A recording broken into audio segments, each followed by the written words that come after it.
Bienvenue dans cette nouvelle édition du QG News. Voici les titres de l'actualité. Nouvelle impasse dans la finalisation du processus de paix au Mali. La coordination des mouvements de l'Azawad rejette la charte de l'accord de juin 2015. Un joyau architectural au cœur de Kintélé en République du Congo. Il s'agit du Centre international de conférences qui vient d'être inauguré. Un bâtiment qui devrait assurer un regain de l'activité économique dans cette partie de Brazzaville.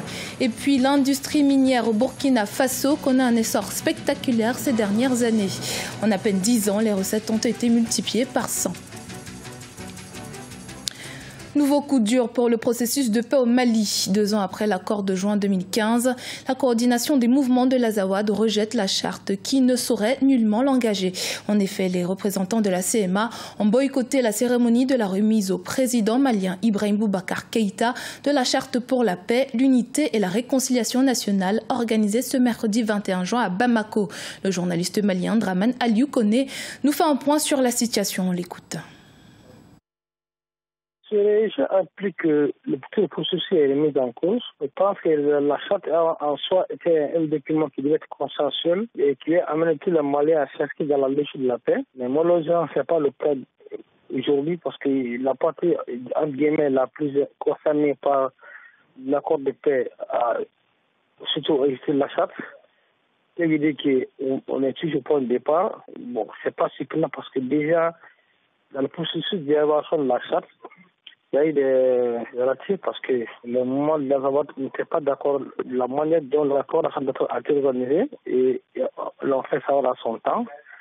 Et ce sont eux qui ont, à mon avis, établi l'élaboration de la charte et aujourd'hui, ils se disent non concernés par ce document qui, selon eux, a été élaboré sans leur implication et sans leur accord. Aujourd'hui, tout ce processus est bloqué. Même le DDR qui était en cours, il s'est bloqué par le rejet de la charte.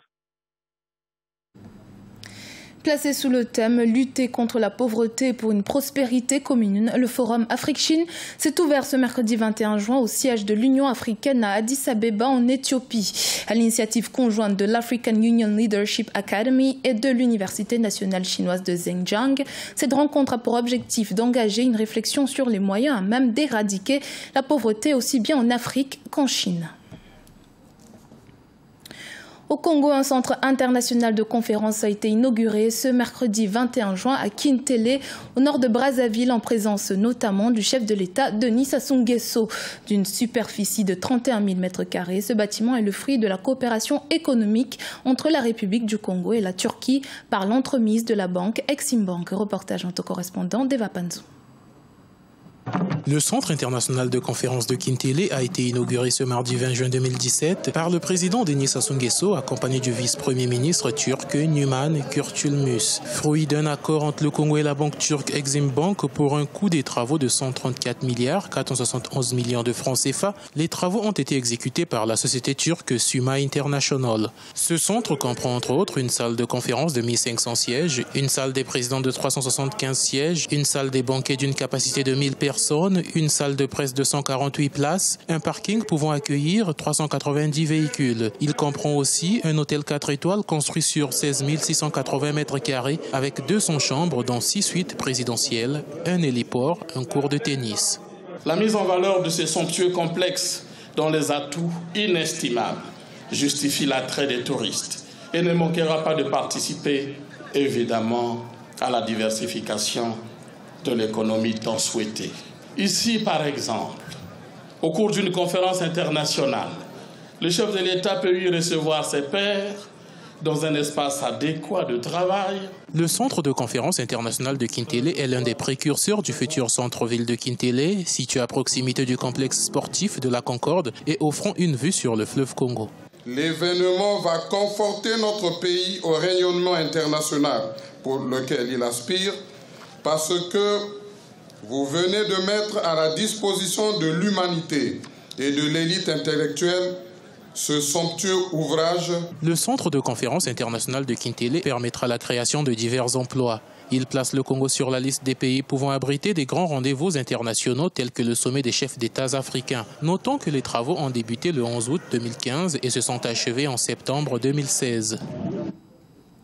Le secteur minier burkinabé atteint des chiffres records ces dernières années. Le pays qui frôlait les 2 milliards de francs CFA de recettes minières en 2007 a dépassé les 180 milliards de francs CFA en 2016.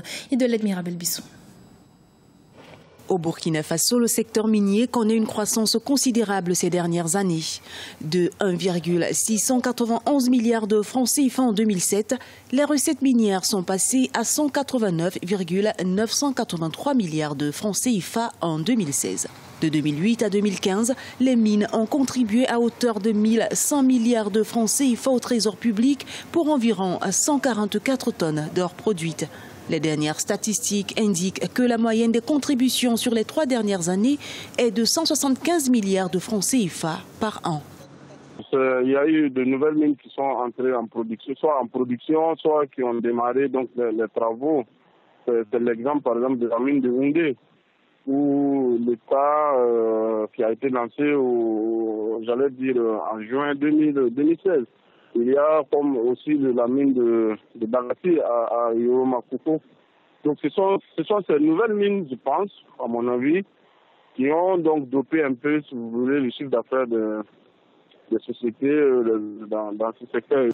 Depuis 2009, l'or est devenu le premier produit d'exportation au Burkina Faso. Le secteur aurifère contribue ainsi à plus de 70% des recettes d'exportation et 15% aux revenus fiscaux de l'État.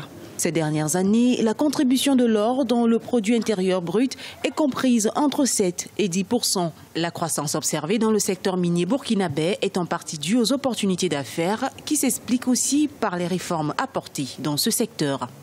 Tout ce qui concerne les réformes, il faut dire qu'à certains niveaux, il y a toujours des tractations entre les sociétés minières et surtout les différentes organisations qui interviennent, notamment les populations. Il y a cette fameuse question donc, de 1% donc, au niveau des recettes des bénéfices, donc des chiffres d'affaires de ces différentes mines, et qui fait toujours débat. Donc pour l'instant, c'est vrai qu'il y a un certain nombre de réformes qui ont été acceptées, mais les mines non industrielles se rappelaient tout simplement aussi les conditions dans lesquelles elles travaillent, surtout les difficultés aussi auxquelles elles sont confrontées.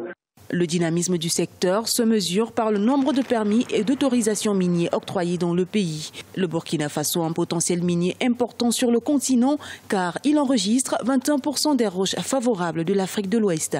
En fin 2016, les 8 grandes mines d'or en exploitation au Burkina Faso ont produit à 38 tonnes d'or et la seule mine de zinc en exploitation a produit 170 000 tonnes de concentré de zinc. Ce journal a été réalisé par l'ensemble de la rédaction. Merci de votre fidélité. Dans un instant, une nouvelle édition de l'actualité sur Africa 24.